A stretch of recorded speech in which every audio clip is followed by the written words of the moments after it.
Howard Phillips Lovecraft was born on August 20th, 1890, in Providence, Rhode Island, United States. He was a science, fantasy, and horror fiction writer, famous for his creation of the Cthulhu mythos. Lovecraft was interested in science from a young age, but poor health throughout his life prevented him from attending college. He earned a living as a ghostwriter for others and spent most of his life in isolation and poverty. His fame as a writer increased after his death from intestinal cancer at the age of 46 on March 15, 1937. Lovecraft's writing was based on the idea of cosmicism, which was both his personal philosophy and the main theme of his fiction. Cosmicism argues that humanity is merely a small part of the universe and can perish at any time. He incorporated elements of fantasy and science fiction into his stories.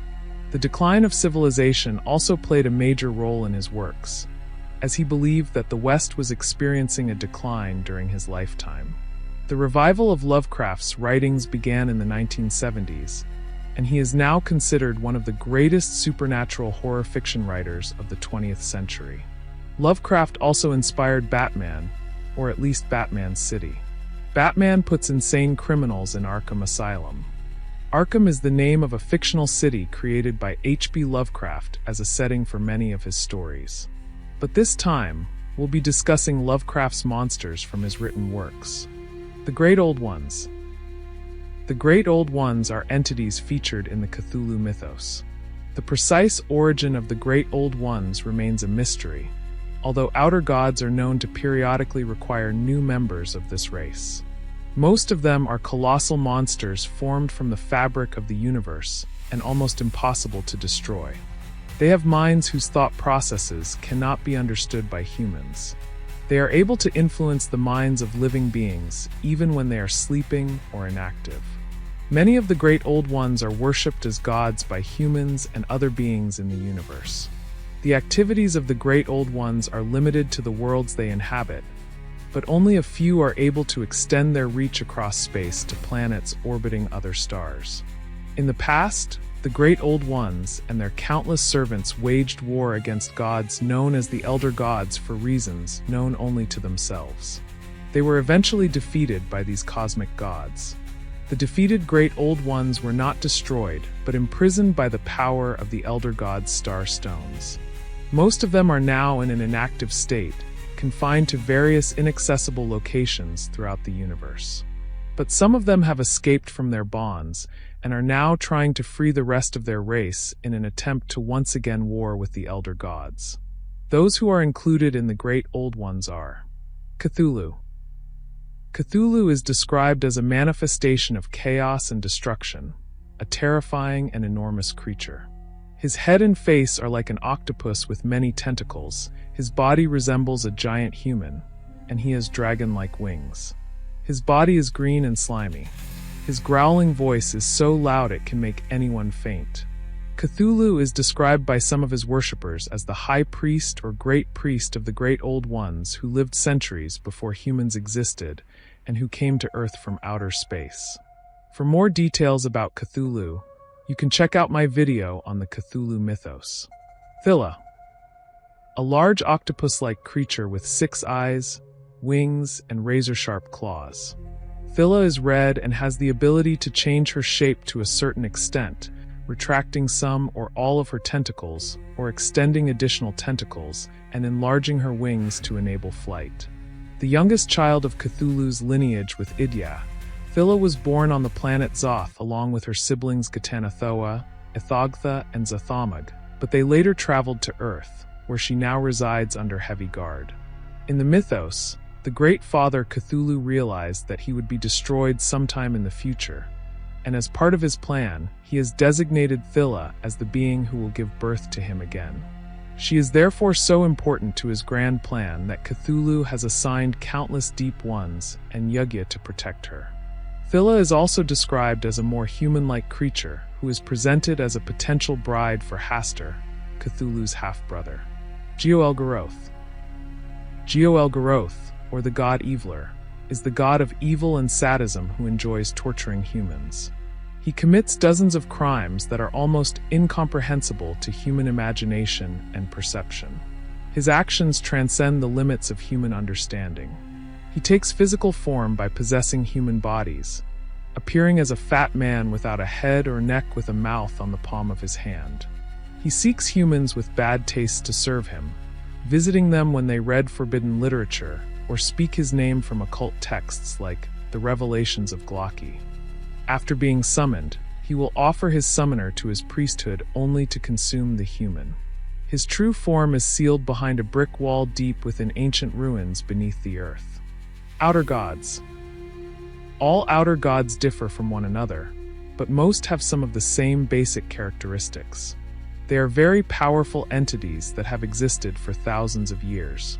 They have thought processes and personal goals that are completely incomprehensible to the human mind, and they have physical forms that just seem enough to drive humans mad. Because of their long war with the elder gods, most are currently imprisoned in remote locations or completely locked outside our existence, although all can exert a considerable influence through their great psychic abilities. Although the outer gods have motivations that we cannot understand, most of these heavenly entities are hostile to all other life. As a result of this attitude, outer gods are generally considered evil by other races, while their ancient enemies, the elder gods, are generally believed to be good, although both species tend to show indifference to each other's existence. The outer gods are vulnerable to the power of the elder gods' star stones, although the origin of this vulnerability has never been revealed. The origin of the outer gods is shrouded in mystery. Some believe they existed before the beginning of time, while others believe they were spewed out by some ancient, very evil entity, and some say they came from thousands of years ago in a very distant galaxy. The outer gods, led by Azathoth, are said to hold power at the center of the universe. He is accompanied by Yog-Sothoth to rule this universe. Those included in the outer gods are Azathoth, also known as the nuclear chaos, the demon sultan, and the blind idiot god. Azathoth is essentially a singularity living being at the center of the cosmos. Azathoth accidentally created the universe and sits at its center. He is said to be a collection of tentacles that rotate and reach impossible sizes. In Lovecraftian fiction, the word Azathoth means a fundamental evil too terrible to explain. Azathoth is a blind and unintelligent god. It is his stupidity that makes him so dangerous because to him, he cannot think and is not sensitive to the pain he usually causes when he is angry. Azathoth's stupidity makes him the perfect puppet of more intelligent gods, especially Nyarlathotep himself, who often takes advantage of the fear experienced by Azathoth to achieve his own goals. Azathoth is continuously in a deep sleep. He is guarded by other powerful gods who continuously sing and play flutes to keep the creature in eternal hibernation, because if Azathoth wakes up, the entire universe will end just like that. All that is needed is a moment when he opens his eyes, and boom, everything is gone just like that. Nyarlathotep. Nyarlathotep, also known as the Crawling Chaos, is an evil god who can transform into more than 1,000 different forms. This creature is so terrifying that, like looking at a basilisk, one glimpse is enough to drive humans insane. Nyarlathotep is active and often walks on Earth disguised as a human, usually as a tall, slim, cheerful man. When he takes human form, he transforms into an Egyptian pharaoh. Under the cloak of humanity, this evil man attracts his followers. Nyarlathotep is deceptive and manipulative, and he even uses propaganda to achieve his goals. Nyarlathotep carries out the will of the outer gods and is the messenger of their hearts and souls. He is also a servant of Azathoth, who is his father. Unlike other outer gods, he causes madness. Some argue that he will destroy humanity and possibly Earth as well. Yog-Sothoth.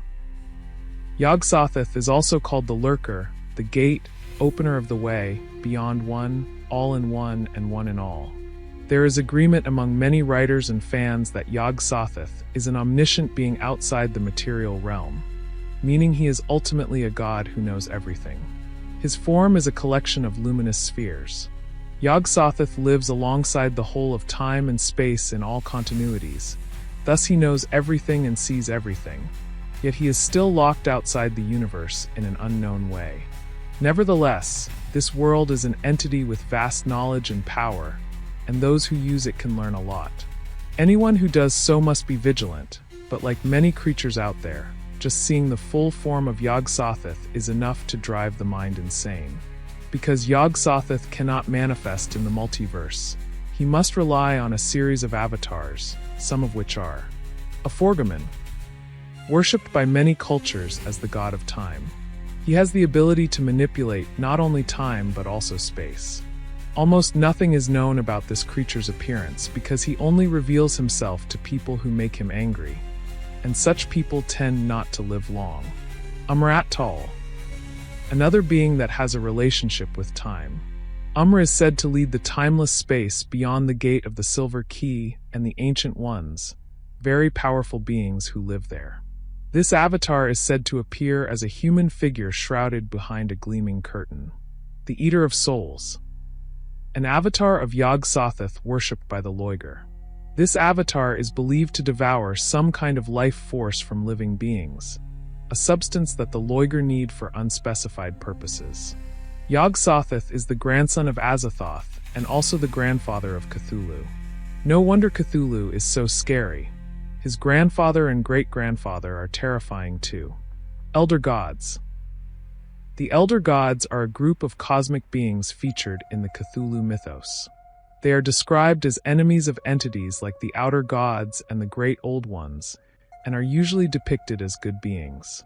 Although the appearance, power, and motivations of the Elder Gods vary greatly from one another, they share a hatred for the Outer Gods and the Great Old Ones, and many seem to spend most of their time thwarting plans made by these creatures.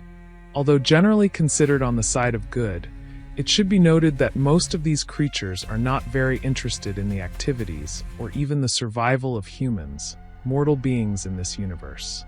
Many Elder Gods are reported to live in the magnificent dimension of Alicia, where they are ruled by Thanid, who is said to be the brother of the great Cthulhu.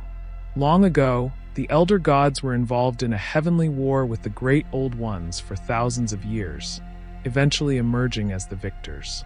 Rather than killing the Great Old Ones, the Elder Gods chose to imprison them, using powerful artifacts known as star stones to render them inactive.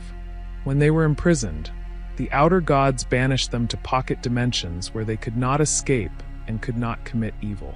But since then, some of the Great Old Ones have managed to free themselves through various means, and now the Elder Gods are once again at war with their old enemies, although this time the balance of power seems to have shifted somewhat against them. Those included in the Elder Gods are Bast. Bast, also known as Batet or the Cat Goddess or Pasht. Little is known about Bast except for her appearance. A humanoid woman with a cat's head, sometimes depicted wrapped in bandages resembling a mummy.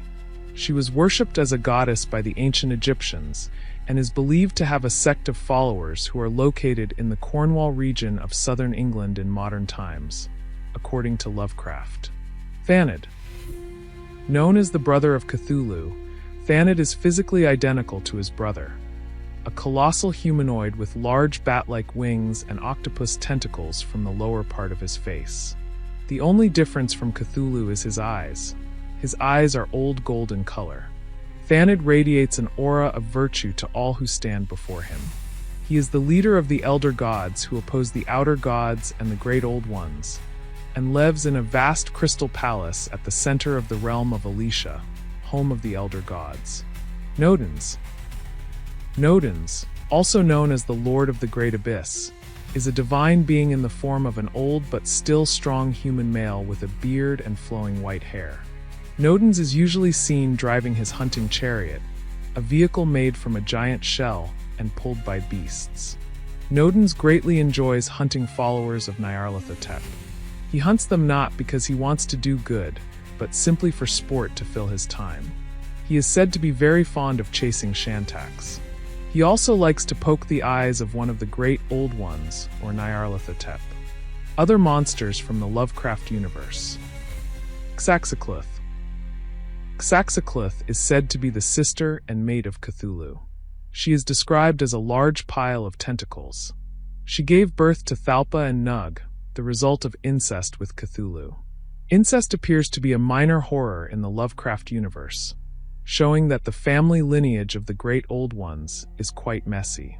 She is also known for her angry nature and violence, causing other Great Old Ones to be cautious around her. Migo. Shaped like a cross between a fungus and a lobster, they fly through the vacuum of space, gliding between Earth and Pluto with the help of their supernatural wings.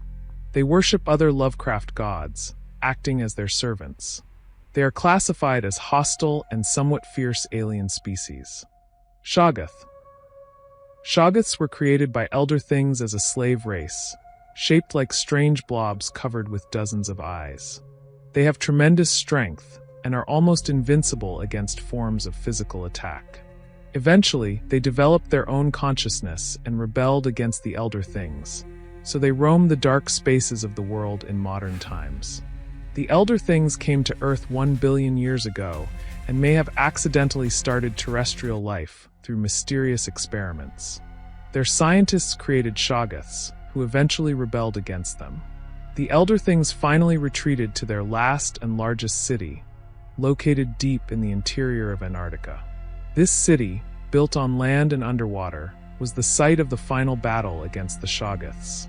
Eventually losing control of the land part of the city, the remaining Elder Things tried to retreat to the underwater section without realizing that that section was already filled with Shoggoths, and the last Elder Things on Earth were destroyed, torn apart by their former slaves. Since then until now, the number of active Shoggoths on Earth has slowly decreased until there are almost none left, and in modern times, they can only be found in the city abandoned by the Elder Things in Antarctica, in the deepest hidden oceans, in the darkest, hard-to-reach corners of the world. Night Gaunts. Night Gaunts serve many gods and sometimes catch people who are climbing mountains in the Dreamlands. They were inspired by nightmares Lovecraft experienced in his childhood. Night Gaunts have hard and rough skin, horns that curve inward, a whip-like tail with a barbed tip, fierce claws that they supposedly use to tickle their victims into submission, and large bat-like wings. They are generally silent. They don't even make a sound when moving. So, what do you think? Are these monsters scary, or do you not understand them? But they're scary, right? What if they really existed, not just fiction? Would you run away if you met them? That's it for the famous monsters from the Lovecraftian universe. And as always, if there's anything to correct, anything to add, or anything you'd like to request, please comment in the comments section. And as always, thank you so much for watching. I hope you guys like it, and I'll see you again in my next video.